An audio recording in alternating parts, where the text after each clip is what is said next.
We're about to open a Skillsaw worm drive 8 1/4 inch table saw. We've taken all the plastic and stuff off so you don't have to see that.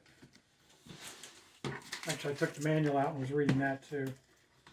It's on my desk. All kinds of cool stuff in here. There's your riving blades, or that's not what they're called. Anyway, the things keep the wood from popping back out.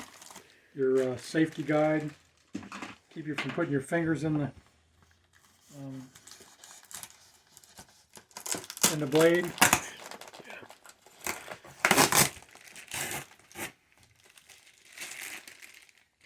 The insert. I'm probably going to take that and make some wooden ones so that I have some zero clearance, both with this one. That's one of the reasons I bought this saw, is it will take a dado stack, which is also, I think, a very good thing.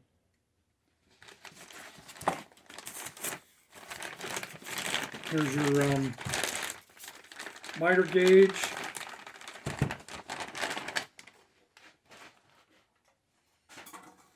And this was one of the complaints people had about it, is the miter gauge is black on black and it's really hard to read.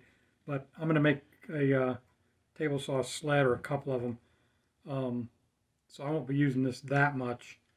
And if I do, I'll probably be setting it at like a certain angle and leaving it there. You could probably also get some white paint and draw it over the brush. You could just the lettering. White that whole thing and then wipe it off off the top, and you'd have black letters on white. But we'll see about that. Not in any hurry to get that done. This is your push stick. Most of them come with push sticks now. I have a stack of push sticks over there. And I don't really like the feel of this one. I might get used to it, but I've got some other ones over here that I like a little bit better. I like the shape of this handle better than that one. So Skillsaw, if you see this, make a handle that fits the hand, not this flat thing. Yeah, they've been, for some reason, a lot of things like that have been trending towards incredibly flat. Yeah. That flat one, though, the one that came with this one, looks kind of like a cross between a guitar neck and a scimitar. Looks like something you... Oh, that's interesting. In the manual, it says that there's a big styrofoam block in here, and that these things are holding the styrofoam block in place. There is no styrofoam block in here, which, you know, you got these pulling counter to the frame, so I don't see that as a problem, but it's odd that they would say that and then not have it there. And if you come over, shine it over here. Here's the over on this side. This is the worm drive here, which is supposed to give it a lot of torque. And it's neat. It's the entire blade is encased, so that you got the dust, instead of just blowing all over underneath the table, it blows out the back.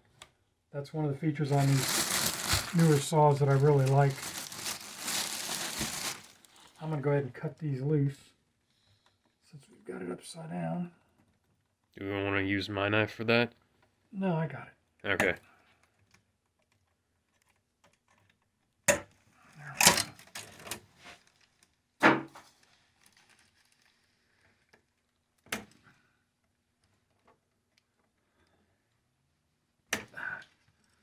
This is my one sharp blade on this, which is not that sharp, I guess.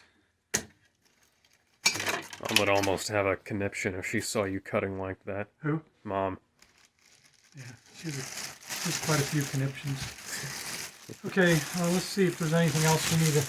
Well, it's got holes so you can bolt it down on your tabletop. It's got nice feet that look like they're pretty solid, not going to slide around. It's got a handle on this side so you can just carry the thing around. It's not that heavy, I don't think.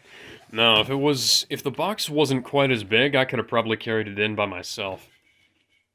They put a label on the information over here in English. 51 pounds. So it still says pounds over here in Spanish. And, I don't know if that's Portuguese or... Anyway, 51 pounds. So that's not too bad. Yeah. It's about as much as I curl with one arm. Let me come over there and hold the phone. And you come around in front of us. I'm going to let you get that out of there for me. All right.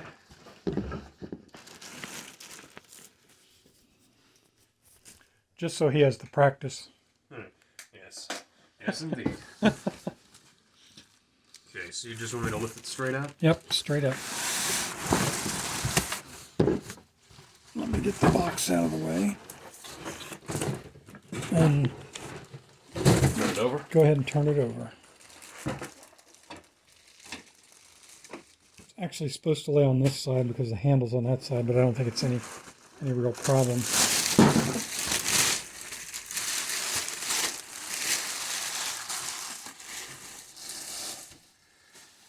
And there's a little flip lever right there. It's in kind of an odd place to get to. And that brings your riving knife up. I'm still missing the name on those other two things. Anyway, they keep the wood from jumping around. I don't know what that is, but I'll check that out later. One of the things I liked about this saw is that the reviews I read about it said that the saw blade was something that a lot of people would go ahead and use right away. And I like that idea that you've got a decent saw blade. Most of them are not very good. I guess that's how it rides up on the curves. Okay, over here, your fence actually stores underneath here, and then just, flips over and goes up on these little notches right here. And there's 3 of those. You want to come back around here?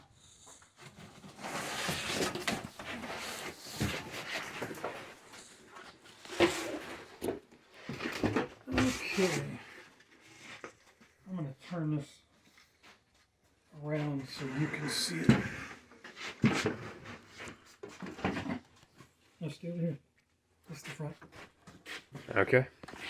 Okay. This piece, that's not backwards, that's right. It's supposed to, it falls back this way, okay. Into those little slots there. Let me have that and I'll show. There's little slots right here. Yeah, that this pops into. And it actually flips over and drops in the slots up here so that you can use it as a you can use it different ways. I think I do have this one backwards.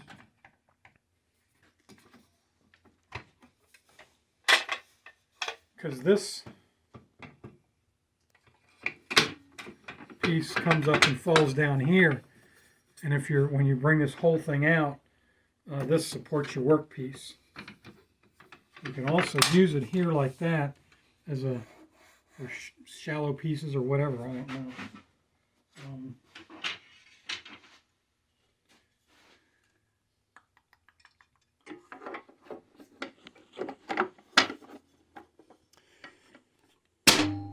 Is this supposed to be all greased up and stuff like that? I don't know why that's on there. It just doesn't hurt anything, doesn't help anything. Okay. And I guess that is kind of a grease on there. Eventually I'll put paste wax over the whole thing, and it will, so that the wood will slide and everything.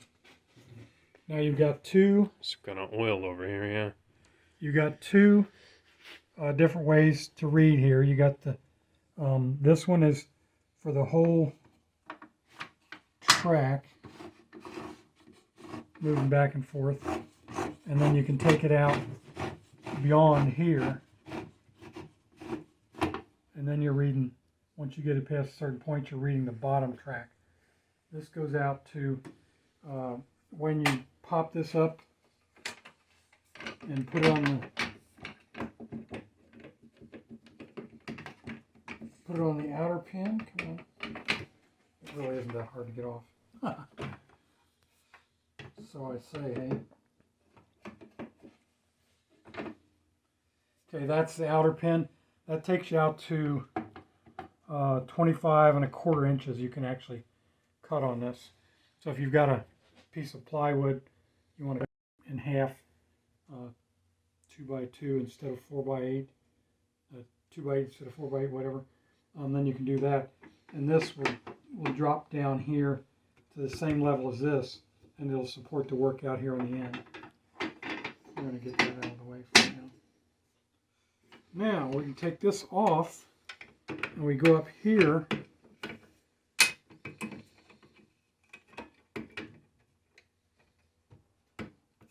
And this is just one of those things you got to get used to.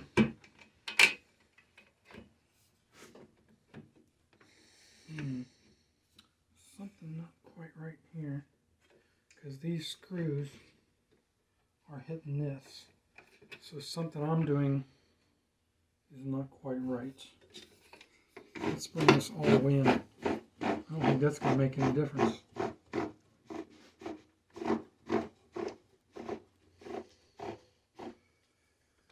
Anyway.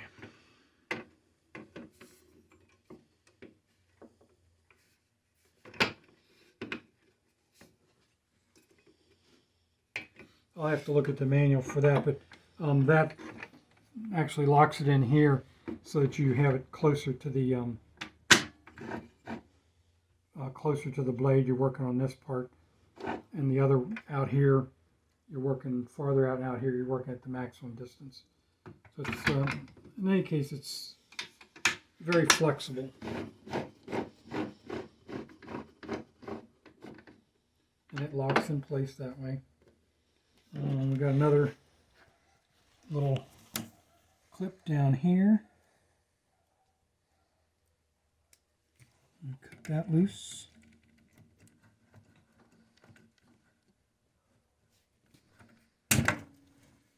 Pull that out. And this has several features that I like on this. The on is just simply push the green button. The off, you got this whole thing. If you bump that in any way, you're going to turn it off. If the electricity goes off, this kicks it off. So that when the electricity comes on, this blade doesn't just start turning by itself. That's a nice safety feature. Here's the miter, and it goes from -1 to 47, I think it is, that you can cut miters on this. And it has stops, should have a stop here at 0. I'm hitting something back there. Ah, there was a styrofoam block up in there. Wasn't as large as you were expecting, though. No, I thought it was real easy to see. It's not. Okay, there we go, back to 0. This is not quite as, you got to kind of hold that. I thought there was a dead stop there, but there's not. And then you lock it in place. Mostly I'll be using some odd angles on this, so that's not really a big deal. This push stick has its own little port here. I don't think this other one will fit in there. No, it's too wide. You might be able to put a new port on there if you took off the old one. Nah. I just keep these nearby. Yeah. And the yeah, I need to read up on that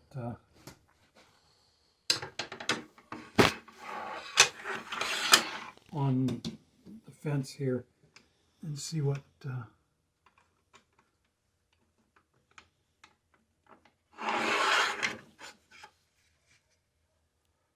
interesting. It seemed like that would be a little bit of a bearing on here or something, but it's not.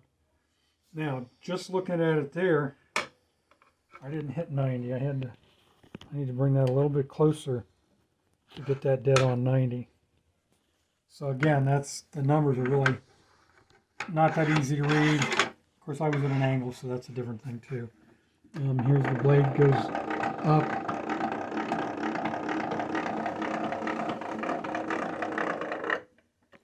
I kind of like the way that feels. It feels pretty robust. There's no play in anything here. This baby has a little bit of play in it, but I'm going to replace that with a couple of sleds for different purposes, so I don't really care about that. There is a place on here for that to stay.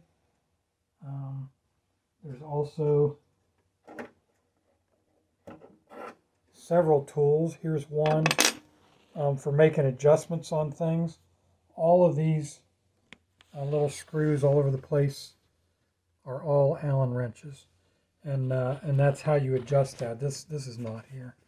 I think maybe it is. Oh, it is. Yeah. It's good that they include that and have it all be the same thing. Yeah. That's Volkswagen used to do that. They had a little pack of tools that would fit everything on the Volkswagen. It's not convenient to put this back in here. It's kind of odd, but it's not, it's not horrible. Oh, and there's the other tools. They're all black, so you can't really tell. Can you come around this side? Or yes. Hang on. Give it here now. Give it here now. Bring it around. Okay. Now we're continuing? Yeah, okay. We're continuing now. All right. Okay, there we go. There's a little nut in here, and it's black. And you undo that. And the blade changing wrench is right there. And that's another thing I like about this. You don't need two wrenches to change the blade. Now this blade changing trigger here is right next to the blade, so that's a little odd. I guess you got to hold it in place. Here, hold that. Take that. Guess you got to hold that in place in order to get the wrench on there. Yeah, once you pull on it, it tightens it up. So, and I'm just going to put that back. I'm not taking that blade off now. So far, I haven't tried anything with it, so I don't know that it's what it's going to be like. But so far, it seems real sturdy, and there's not, like I say, not a lot of play in anything that I've used or messed with here. I like this throat plate all right, but I may just use that. It has little screw holes down in here, little Allen screws, so that you can adjust it. But it seems like it's pretty close to. Could I get a shot of you reeling the blade down in there? Yeah.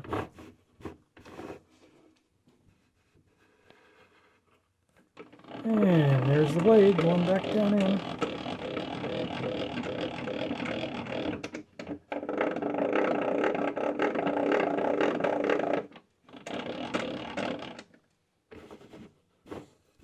When it spawns like that, it looks kind of like Godzilla.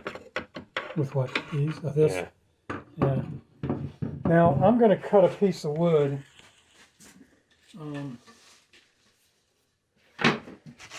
This also has a place where this ties up. Right now they got twist ties on it, so it's got to get those loose.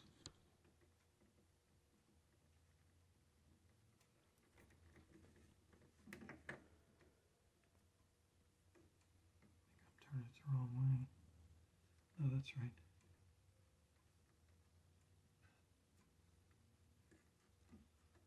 Come on, baby, you can do it. All right. And there's little things on here to wrap the cord on. And they're kind of flimsy. I mean, they're metal. They're good, strong metal. They're not plastic, but they do give a little bit, which is no big deal. This over here, well, this is where the riving knife goes, I think. Anyway, there's some clips down here that all this stuff fits on. Let me plug this in. Here, just hand me the cord and I'll plug it in. Oh, I gotta get it loose first. I gotta get it away from my other tools.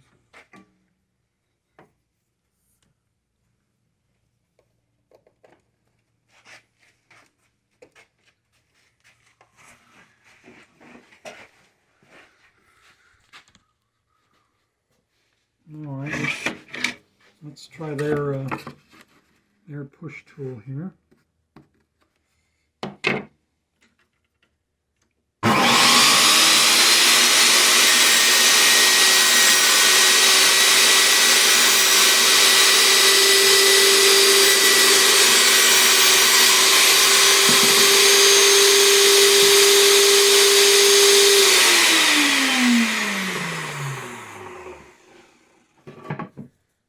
I mean, this is, you know, thin plywood, but man, it went through there like nothing. I'm pretty impressed with that. The dust is coming straight out here, so you can put a 90 on this back piece and run it down into a bucket, or you can put a sock on there and just fill that up. I'm not going to do anything more with it tonight, but we may make another video later and do some more things with it. Yeah, next time we do, I'm going to bring my sound attenuators because that was Yeah, loud. That is a loud saw. That is really a loud saw. Yeah. I think I remember somebody saying something about that, but I may as well show how to put this thing on there.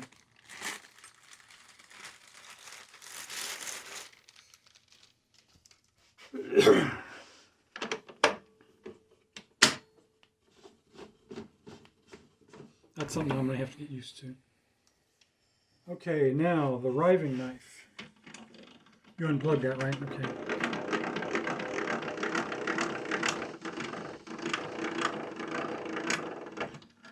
Is here. And this guard goes some part of it goes down in there. Let me look at that again.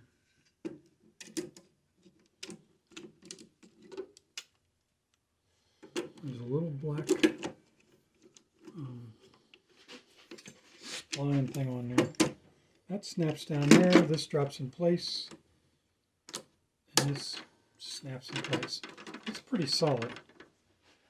I don't use these a lot. Just because, you know, if I'm using a sled and so on, it's really not conducive. This thing, I think I probably have to put that in first. So let's take that out. We see how that works.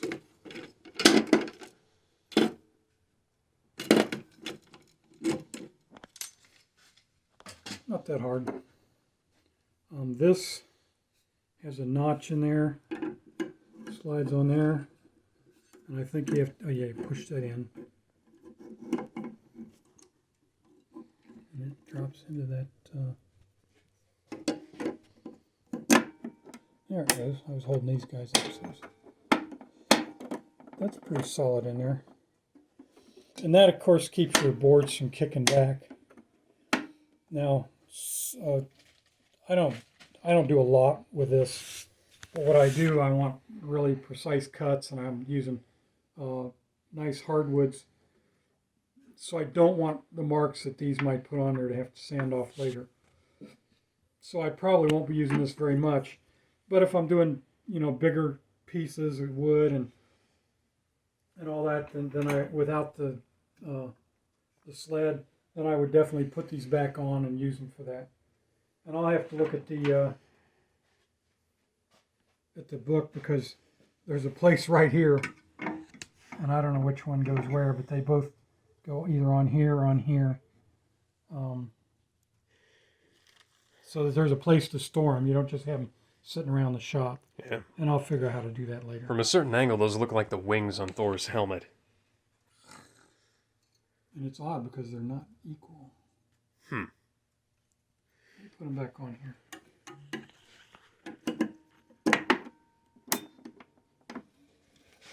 They're hitting about the same place now. I don't know why one would be out farther than the other one.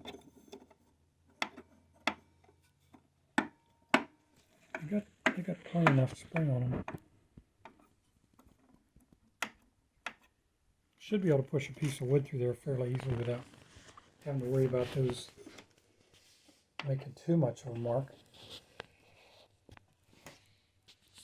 See, when they're on there, you can't tell that they're not parallel. I have to take my, and I've got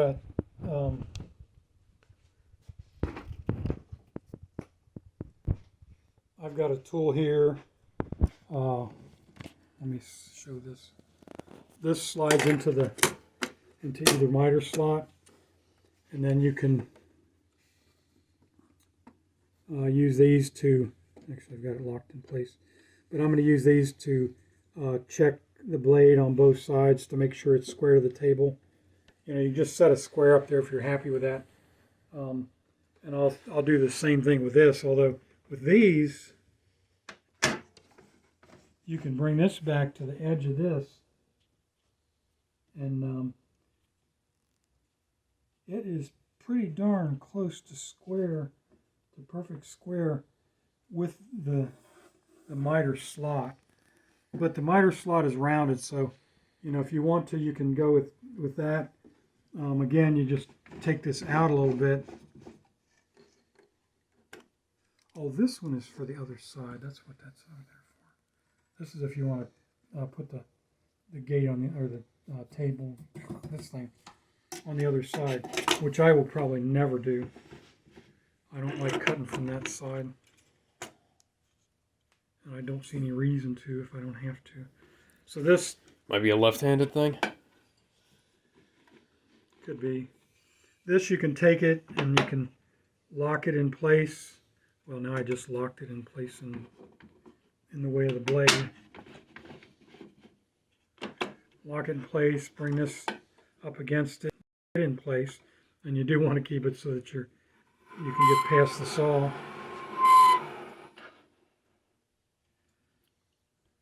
And that does not show any discrepancy at all.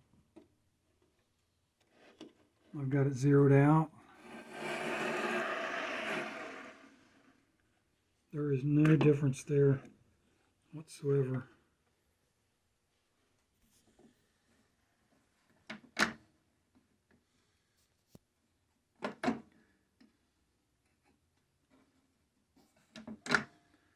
Bring it just off of the hair.